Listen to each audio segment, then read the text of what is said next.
మిత్రులరా, ఇప్పుడెవరో పాపం మహాభారతంలోంచి ఒక సందేహం అడిగారు. ఏమిటంటే అది, అయ్యా భీముడు కీచకుణ్ణి నర్తనాగారంలో చంపాడు, నాట్యశాల. ఆ నాట్యశాల అన్నది ఊరు చివర ఎక్కడో ఉంది, అలా నియమం ఉంది. ఆ ఊరి చివర పగటిపూటంతా నాట్యం చేస్తూ వెళ్ళిపోతారు. రాత్రిపూట అక్కడ కలుసుకుందామని చెప్పింది సైరంధ్రి, ద్రౌపది. మనవాడు అక్కడికి వెళ్ళాడు కీచకుడు. ఆ టైంకే భీముడు కూడా ఉన్నాడు, చంపాడు. కథ బాగానే ఉందండి. కానీ అది నాట్యశాల, నర్తనాగారము, ఆడిటోరియం, డ్యాన్స్ రిహార్సల్స్ హాల్. అది మరి ఇక్కడ మంచం ఎందుకుందండి, కుర్చీలు ఎందుకున్నాయండి, దిండ్లు, దుప్పట్లు, తలగడాలు, పరుపులు, సుగంధ ద్రవ్యాలు, ఇలాంటివన్నీ కూడా భోగద్రవ్యాలు, ఇవన్నీ ఎందుకుంటాయండి? అది నాట్యాగారం కదా. పొద్దున్న 9 తర్వాత వస్తారు నాట్యం నేర్చుకోవడానికి, సాధన చేయడానికి. సాయంకాలం 4, 6 దాకా ఉంటారు, వెళ్ళిపోతారు వాళ్ళు. మహా అయితే భోజనం చేయడం కోసం కూర్చోవచ్చేమో, అంతే. కానీ అక్కడ పడుకోవడానికి హంసతూలికా తల్పం, అలాగే దుప్పట్లు, మరొకటేదో అగరబత్తీలు వెలిగించుకోవడానికి ఇలాంటివి, ఇవన్నీ ఏమిటండి?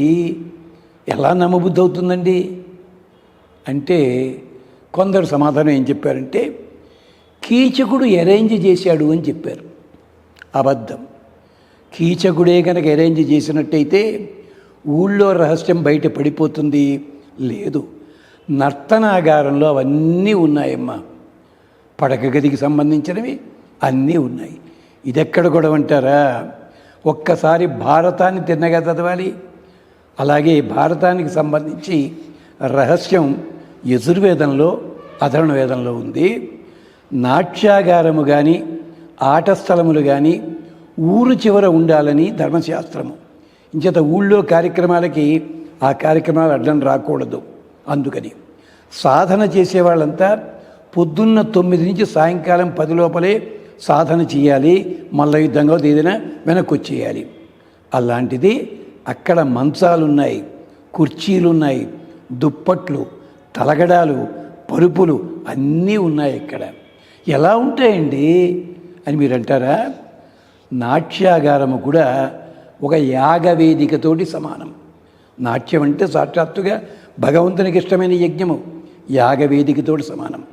పూర్వకాలంలో యాగవేదికల్లో పక్కని కొన్ని గదులు ఉండేవి, దాంట్లో మంచాలు ఇలాంటివన్నీ ఉండేవి. ఎందుకో తెలుసా?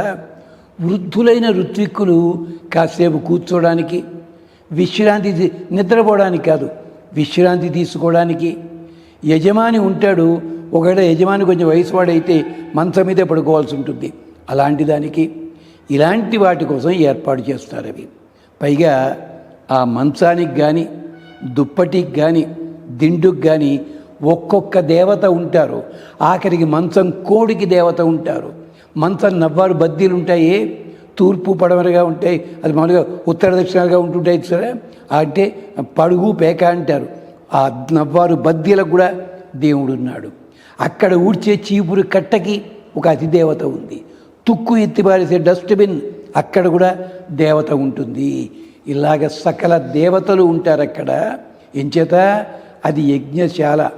అందుకనే కీచకుడు ఏమన్నాడు, కీచకుడు సంగతి చెప్తూ భీముడు ఏమన్నాడు ద్రౌపదితోటి, అక్కడ ఉండే తల్పం మీద ఆ కీచకుడికి వాడి పితృదేవతల్ని దర్శింపజేస్తానన్నాడు పాపం. అంటే అక్కడ మంచం ఉంటుంది, దాని మీద పడే చంపుతాను వాడిని అన్నాడు. ఇంత ఉంది.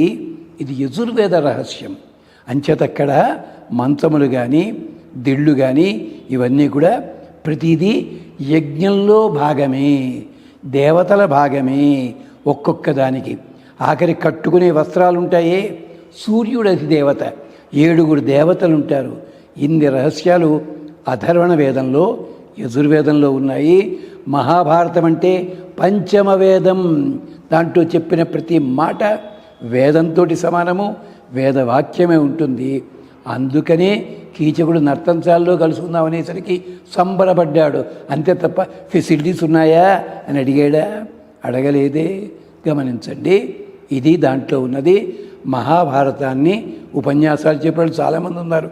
మరి ఈ మాట ఎందుకు చెప్పరు? నాకైతే తెలియదు, ఇది రహస్యం, గమనించండి. అంచేత కీచకవధ జరిగిన నర్తనాగారము యాగశాలతోటి సమానము, అది గమనించండి. స్వస్తి.